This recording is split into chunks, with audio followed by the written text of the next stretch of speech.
그래서 챗과 제너레이티브로 챗 GPT의 개념을 요약하면, 자 그럼 얘를 어떻게 쓰느냐, 진짜 너무너무 쉽습니다. 네이버에서 검색하는 것만큼 쉬워요. 오, 이게 돼요. 요즘 챗 GPT 안 들어본 사람이 없을 정도로 많이 듣고 계시죠? 그리고 실제로 사용하는 분들도 꽤 많아요.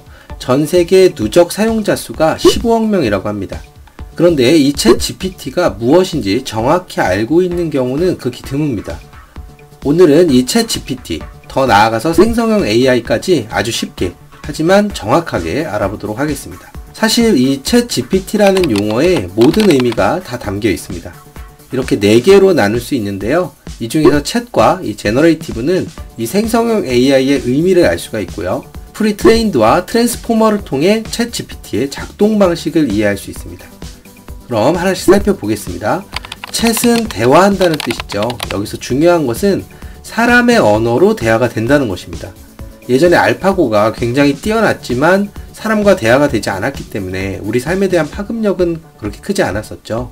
그런데 챗 GPT는 사람과 대화할 수 있는 인공지능이다 라고 보시면 됩니다. 제너레이티브는 생성형이라는 뜻인데요. 여기서 이 생성이라는 말은 검색과 다르다는 게 중요합니다. 검색은 그냥 있는 것을 찾는 거예요. 비유를 하면 마치 도서관에서 내가 알고 싶은 것과 관련된 책을 찾는 거죠. 그래서 우리 검색을 하면 원하는 것을 찾을 수도 있지만 못 찾을 수도 있는 거예요. 누가 그것에 대해서 올려놓은 게 없다면 찾을 수가 없습니다. 그럼 생성형은 뭐냐? 이건 여러 책을 이미 섭렵하고 있는 척척 박사가 대답을 해주는 거라고 보시면 됩니다. 그래서 책에는 없더라도 알고 있는 지식을 종합하고 응용해서 답을 내려줄 수 있는 거예요. 예를 들면 지금 매운 떡볶이를 만들려고 하는데 냉장고에 보니까 추가로 있는 재료가 굴, 치즈, 비엔나 소시지가 있어요.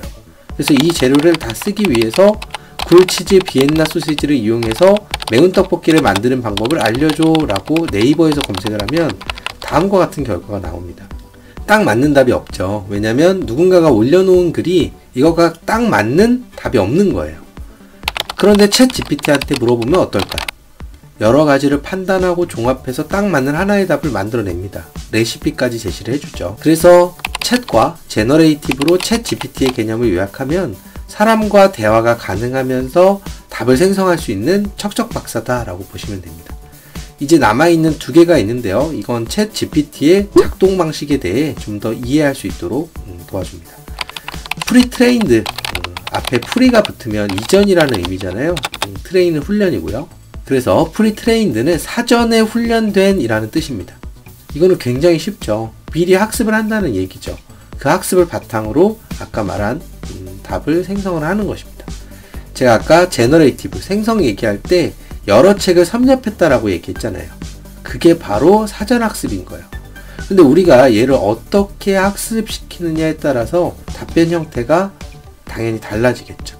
그래서 학습 방식과 학습 데이터가 중요한 것입니다. 마지막으로 트랜스포머, 이거는 사실 알고리즘 중 하나인데 아주 쉽게 얘기하면 빈칸 채우기입니다. 사랑과 땡땡, 이것을 보면 구독자분들은 빈칸을 뭘로 채우시겠어요? 젊은 분들은 모를 수도 있는데 30대 이상인 분들은 당연히 전쟁이라고 생각하겠죠. 사랑과 전쟁. 이건 그 드라마를 많이 보고 제목을 들으면서 학습이 된 것입니다. 그래서 생성형 AI는 이처럼 자기가 가진 수많은 데이터 중에서 다음에 나올 법한 말을 이어서 쓰면서 텍스트를 만들어가는 방식입니다. 이런 생성형 AI의 작동 방식을 이해하는 것은 프롬프트를 작성할 때 매우 중요합니다. 그 노하우에 대해서는 추후에 다른 영상으로 다루도록 하겠습니다. 이제 챗 GPT에 대해서는 어느 정도 이해가 되셨죠? 자, 그럼 얘를 어떻게 쓰느냐? 진짜 너무너무 쉽습니다. 네이버에서 검색하는 것만큼 쉬워요. 더보기에 있는 링크 클릭하시고요. 그러면 챗 GPT 사이트로 들어갑니다. 그럼 이런 창이 뜨는데요. 그럼 여기서 챗 GPT 또는 채팅 GPT를 선택하시면 됩니다. 여기서 구글 연계로 로그인 하시고요. 그러면 이 창에 내가 묻고 싶은 거나 알고 싶은 것을 쓰면 됩니다. 이렇게 하면 바로 쓸 수가 있어요. 너무 쉽죠. 물론 폭넓게 활용하기 위해서는 프롬프트나 요령을 좀 배우셔야 되겠지만 일단 써보는 게 제일 우선입니다. 무료 버전은 3.5이고 유료는 GPT-4인데요. GPT-4를 사용하실 것을 권장합니다. 성능 차이가 어마어마합니다. 네, 오늘은 챗 GPT의 의미와 빠른 사용법에 대해서 알아봤습니다. 다음에 더 좋은 정보로 찾아뵙겠습니다. 감사합니다.